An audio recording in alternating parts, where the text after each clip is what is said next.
अगर आपको दिल की धड़कन तेज़ रहती है, घबराहट होती है, पसीना आता रहता है और आपको महसूस होता है कि खाने पीने के बावजूद भी ठीक ठाक वज़न कम होता जा रहा है। अच्छा, आए दिन आपको महसूस होता है कि आम बंदों की बनस्पत आपको गर्मी ज़्यादा महसूस होती है, आँखें बाहर निकली महसूस होती है। अच्छा, आए दिन आपको मोशन से रहते हैं, हड्डियों में, बॉडी में शदीद किस्म का दर्द रहता है। तो आखिर इसकी वजूहात क्या हैं, इसकी एहतियाती तदाबीर क्या है एंड इसको हमने किस तरह मैनेज करना है, we will discuss in this video. Marham YouTube channel को सब्सक्राइब करें और बेल के आइकन पर क्लिक करें।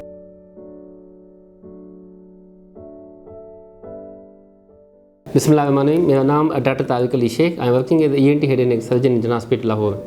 आज इस टॉपिक हमने डिस्कस करना है दैट इज़ थायराइड, जिसे हम आम ज़बान में गिलट कहते हैं। गिलट बुनियादी तौर पे ये बटरफ्लाई शेप स्ट्रक्चर है जो खुराक की नाली और सांस की नाली के सामने हो जाता है।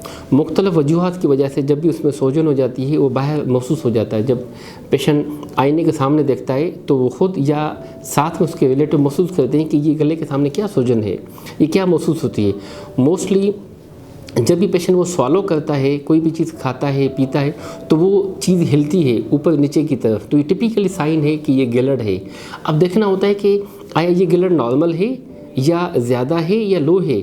अच्छा, ये अगर गिलट ज़्यादा काम करता है तो इसे हम कहते हैं हाइपरथायराइडिज्म। अच्छा, अगर ये कम काम करता है तो इसे हम कहते हैं हाइपोथायराइडिज्म। इसका फंक्शन पूरी बॉडी में हाईली इंपॉर्टेंट है। ये सर से लेके पाँव तक ऐसे ही है जैसे हमारे जिस्म में पेट्रोल है, जैसे हमारे जिस्म के लिए फ्यूल के तौर पे पार्ट प्ले करता है। दिल की धड़कन का होना, मैदे का काम का करना, हड्डियों का काम का करना, जितने भी हमारे डिटर्जेंट सेल्स है उसमें एज अ फ्यूल के तौर पे पार्ट प्ले करते हैं।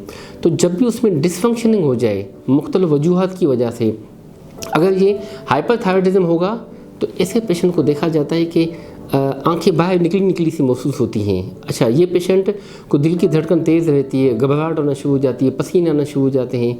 अच्छा, पेशेंट को ठीक ठाक खाने पीने के बावजूद भी वज़न दिन ब दिन कम होता जाता रहता है। अच्छा, ऐसे पेशेंट्स को आए दिन मोशन लगे रहते हैं। अच्छा, ये पेशेंट को आम बंदों की बनस्पत ज़्यादा गर्मी लगती है। फीमेल्स में मेंसेस का प्रॉब्लम हो जाता है जिसे हम कहते हैं पोलीमेनोरेजिया। पीरियड्स की ड्यूरेशन बहुत ज़्यादा हो जाती है, ब्लीडिंग बहुत ज़्यादा स्टार्ट हो जाती है। दूसरे तरफ हम कहते हैं हाइपोथायराइडिज्म, जिसमें गिलट कम काम करता है।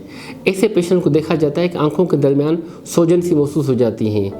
अच्छा, जल्द में खुश्की हो जाती है।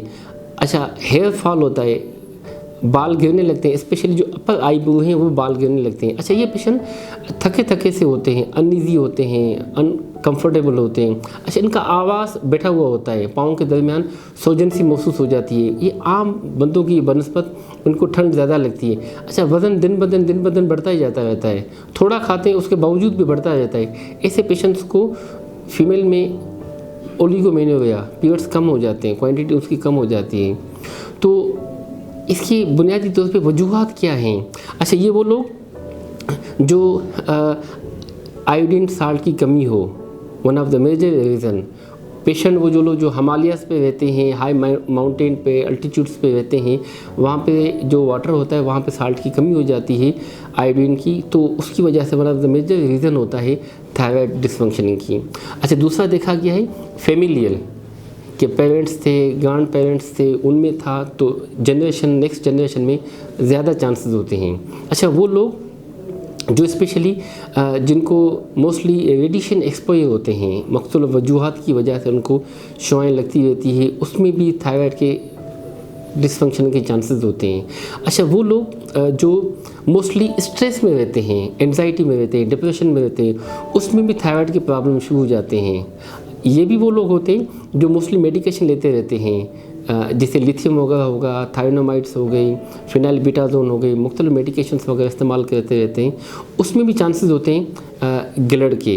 तो how we have to investigate this patient, उसमें mostly one of the most common हम थायराइड हार्मोन फंक्शन टेस्ट करवाते हैं। दूसरा जो है गले की अल्ट्रासाउंड करवाते हैं। T3, T4, TSH जैसे हम टेस्ट करवाते हैं उसमें पता चल जाता है कि ये हाई पे है या लो पे है। जो हाइपरथायराइडिज्म वाले पेशेंट हैं उसमें T3, T4 ज़्यादा हो जाती है, TSH कम होती है। जो हाइपोथायराइडिज्म वाले पेशेंट हैं उसमें T3 T4 कम और TSH उसकी ज़्यादा हो जाती है, साथ में उसको हम अल्ट्रासाउंड करवा लेते हैं। तो जो हाइपोथायराइडिज्म वाले पेशेंट हैं जिसमें ये कमी है, तो इसमें हम कहते हैं आप आयोडीन वाला साल्ट लें, ठीक है, एक चीज़। दूसरा कि पेशेंट को कहा जाता है कि जी आपकी नींद पूरी होनी चाहिए, क्योंकि पेशेंट ये अनईजी होते हैं, अनकंफर्टेबल होते हैं। बैलेंस डाइट हो, जो प्रोटीन रिच हो, आप एग लें, आप अंडा लें। ऐसे पेशेंट को कहा जाता है आप सी फूड, सी बेवरेज वगैरह लिया करें, क्योंकि वो लो फैट होती है, साथ में उसमें बैलेंस आयोडीन साल्ट होता है।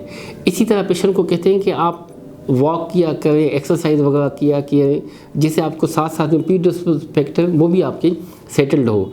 तो हाइपोथायराइडिज्म में इन एडिशन मेडिकेशन दी जाती है जिसे हम थायरोक्सिन कहते हैं, ठीक है। थायरोक्सिन उसको कंट्रोल में कर लेती है। इसके बनस्पत जो पेशेंट हाइपरथायराइडिज्म वाले पेशेंट होते हैं उसमें फिर एंटी थायराइड मेडिकेशन दी जाती है, कि जैसे बीटा ब्लॉकर्स आ जाते हैं प्रोपेनोल के नाम पे, वो दी जाती है, जो दिल की धड़कन तेज़, घबराहट, पसीने वो बिल्कुल सेटल हो जाते हैं। एंटी थायराइड मेडिकेशन न्यूमेराजोल के वो 5 to 60 मिलीग्राम तक उसको डोज एडजस्ट किया जाता है, जिससे वो साथ में सेट हो जाए। हाइपरथायराइडिज्म वाले जो पेशेंट है उसको सख्ती से मना किया जाता है कि आप आयोडीन साल्ट ना लें, ठीक है ना, उनको सख्ती से कहा जाता है। तो ये पेशेंट ऐसे ही हैं जैसे ब्लड प्रेशर अनकंट्रोल हो गया, शुगर अनकंट्रोल हो गई, तो ऐसे पेशेंट्स को जो हाइपो वाला है वो मेडिकेट करके कंट्रोल किया जाता है, जो हाइपर वाला है उसको भी मेडिकेट करके उसको कंट्रोल किया जाता है, जिससे पेशेंट बिल्कुल ठीक हो जाते हैं।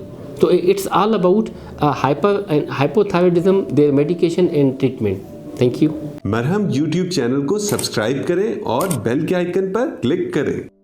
अभी मरहम ऐप डाउनलोड करें और किसी भी मसले के लिए 2000 से ज्यादा स्पेशलिस्ट डॉक्टर से ऑनलाइन ऑडियो या वीडियो कॉल के जरिए बात करें।